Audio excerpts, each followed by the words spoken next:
Երկուշաբթի Սյունիքի մարզպետարանում կայացավ քաղաքացիների համար մարզպետ Սուրիկ Խաչատրյանի հերթական հունվար ամսվա ընդունելությունը, որի նախապես դիմաց 102 քաղաքացիներից մասնակցեց 30-ը։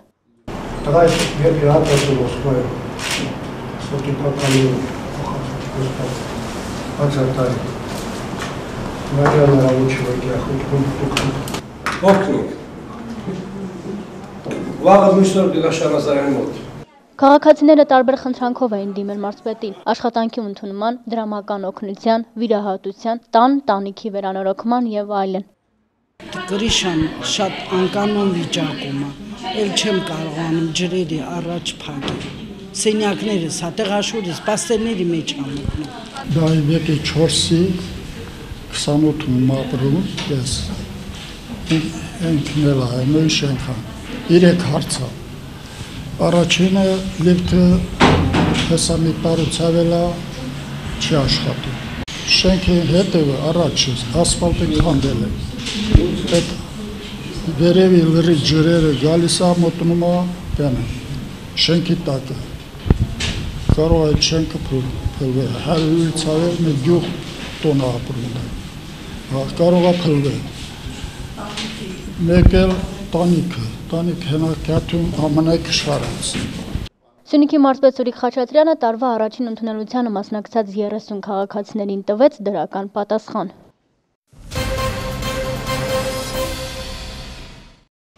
Սյունիքը եղել եւ շարունակում է մնալ բնապահպանական խոշոր ռիսկեր պարունակող գոտիների առաջին եռյակում։ Հենց դա է պատճառը, որ մարզը մշտապես գտնվել է թե բնապահպանության նախարարության եւ թե Հայաստանի Հանրապետության կառավարության ուշադրության կենտրոնում։ Ոլորտի բարձրաստիճան պաշտոնյաների այցերը Սյունիք գրեթե միշտ ավարտվում են բնապահպանական նորմերին եւ էկոլոգիական թողքի խստագույնս պահպանման ուղղված կոչերով ու հանձնարարականներով, իսկ տեսչության Սյունիքի տարածքային բաժինն էլ կոչված է ի կատար ածելու նախարարության հրահանգը։ Բաժնի պետ Լևոն Պետրոսյանն այսօր հայտարարեց, որ 2014 թվականի ձեռքբերումներից մեկն այն էր, որ տարածաշրջանում որսագողության դեպքեր չեն եղել։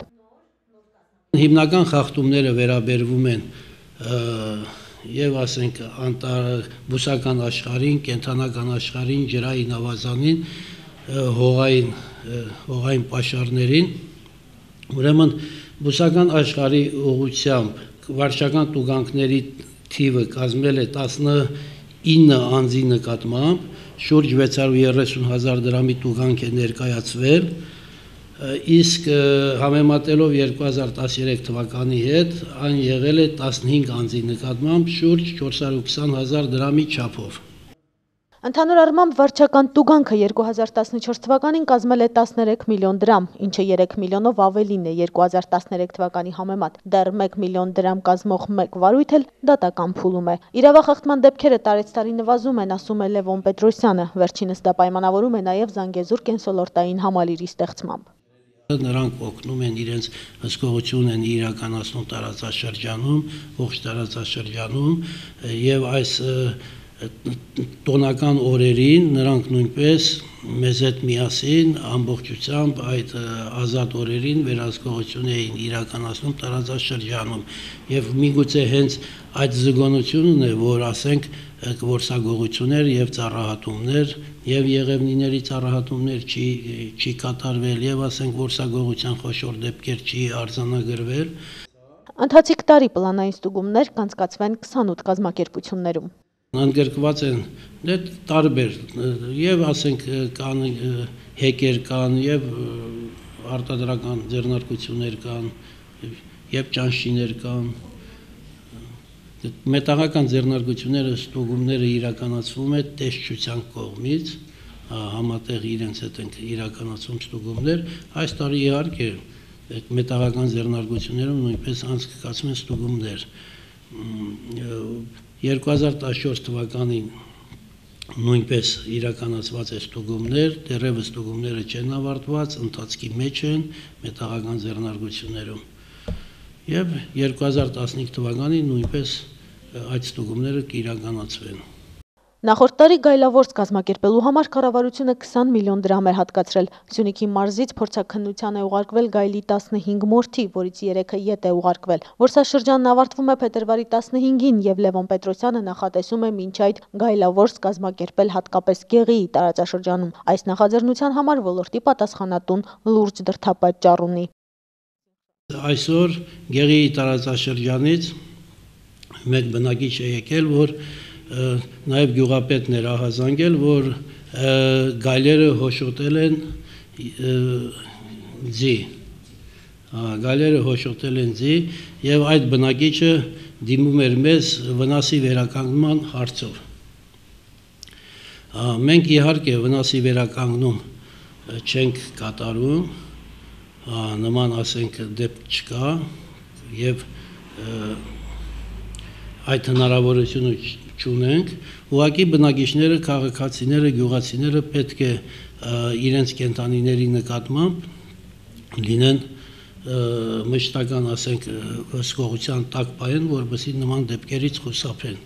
Որսաշրջանն ավարտվելուց հետո գայլերի որս կատարել չի կարելի, բացառությամբ այն դեպքերի, երբ նրանք վտանգ են ներկայացնում մարդու կամ նրա ունեցվածքի համար։ Իսկ օգոստոսի վերջից, երբ նորից կմեկնարկի որսաշրջանը, մեկ գայլ որսալու համար որսորդը կպարգևատրվի 100,000 դրամով։ Ինչ վերաբերում է որս կատարելու համար տրամադրվող թույլտվությանը, ապա այս որսաշրջանի ընթացքում այդ գործառույթն իրականացրել են որսորդական ընկերությունները։ 20-ից 25 հոգի մշտական, ասենք, դիմում էին մեզ լիցենզիաների ձեռքբերման համար, արտոնագրերի համար, ուրեմն այս տարի մենք դրանցով չենք զբաղվել, մեր բաժինը չի զբաղվել այդ լիցենզիաներով, որսորդ միության ընկերություններում են գտնվում։ Բացի պլանային աշխատանքներից ու պարտականություններից, ամեն տարի բնապահպանական տեսչության Սյունիքի մարզային բաժինը տարածաշրջանում բնապահպանական նորմերի պահպանմանն ուղղված լայնածավալ աշխատանքներ է կատարում։ Այս տարի եւս բացառություն չի լինի։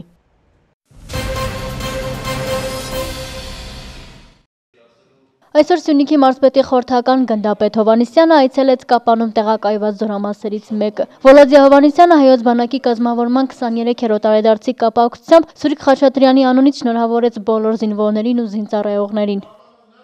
Պարոնայք սպանեսիելի զինվորներ, այս երկրի պահապանները դուք եք։ Այս երկրի գոյության հիմնական առանցքը դուք եք։ Ձեզ թիկունքում է այս երկրի ստեղծագործում։ Ձեր թիկունքում է այս երկրի աշխատում, բարգավաճում, պայքարում հանուն ապագային։ Եվ շնորհավորելով ձեր 23-ամյակը, մարզպետը ասում է. փառք եւ պատիվ ձեզ,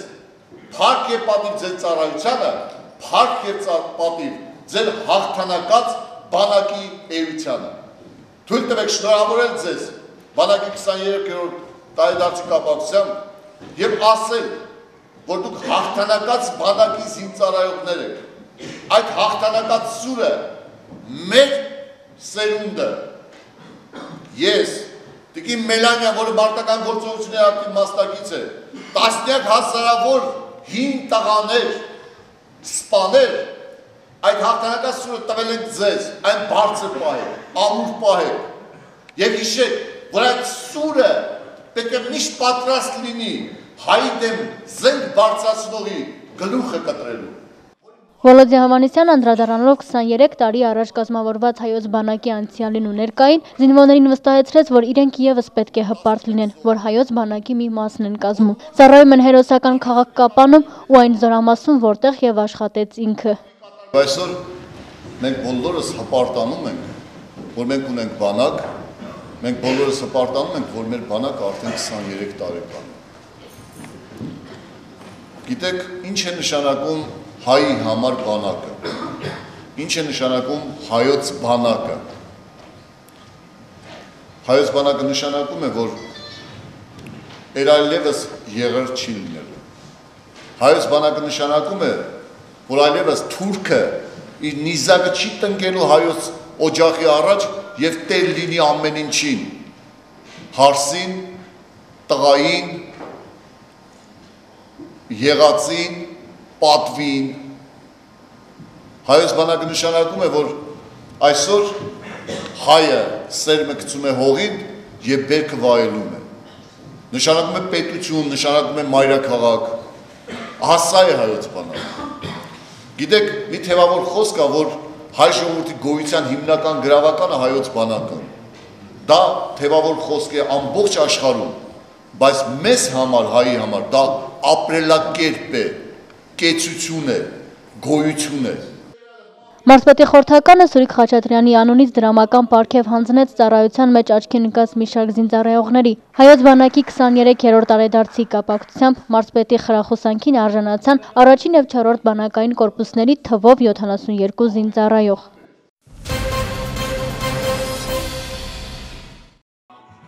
Հունվարի 28-ին ընդառաջ այսօր Կապանի մի շարք նախակրթարաններում և դպրոցներում հայոց բանակի կազմավորման 23-րդ տարեդարձին նվիրված միջոցառումներ են կազմակերպվել։ Կապանի համար 1 նախակրթարանի սաները հայոց բանակի վաղվա զինվորները իրենց ելույթներով շնորհավորեցին այն բանակի տարեդարձը, որը իրենց այսօրվա խաղաղությունը պահպանողն է։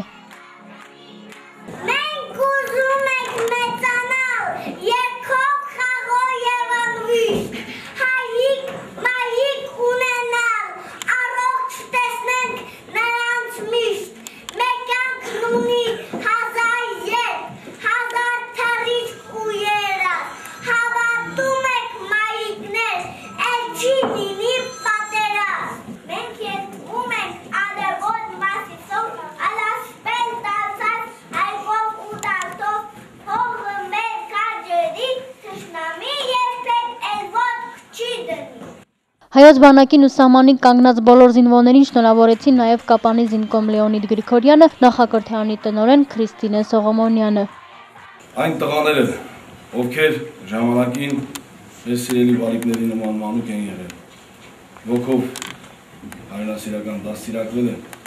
և կարողացել են պաշտպանել հայրենիքը։ Փառք ու պատիվ այդ տղաներին, փառք ու պատիվ նրանց գործը շարունակողներին, հազար փառք նահատակվածներին։ Եվ ես իմ խորին շնորհակալությունն եմ ուզում հայտնել տնօրենությանը, դաստիարակներին, մեզ այս գեղեցիկ բալիկներին։ Բազմաթիվ անգամ այս տոնը նախակրթարանում նշել եք և յուրաքանչյուր անգամ էլ նշել եք մեծ ոգևորության և սիրով։ Եվ այս մեկն էլ ոչ մի կերպ չտարբերվեց մյուսներից, դրա մասին կարող են փաստել բոլոր ներկաները, ովքեր ներկա են գտնվել նախորդ մեր միջոցառումներին։ Իրոք այս միջոցառման հիմքում այն ինչ որ դրել էինք, կարողացանք հասնել մեր նպատակին, կար ոգի, կար շունչ,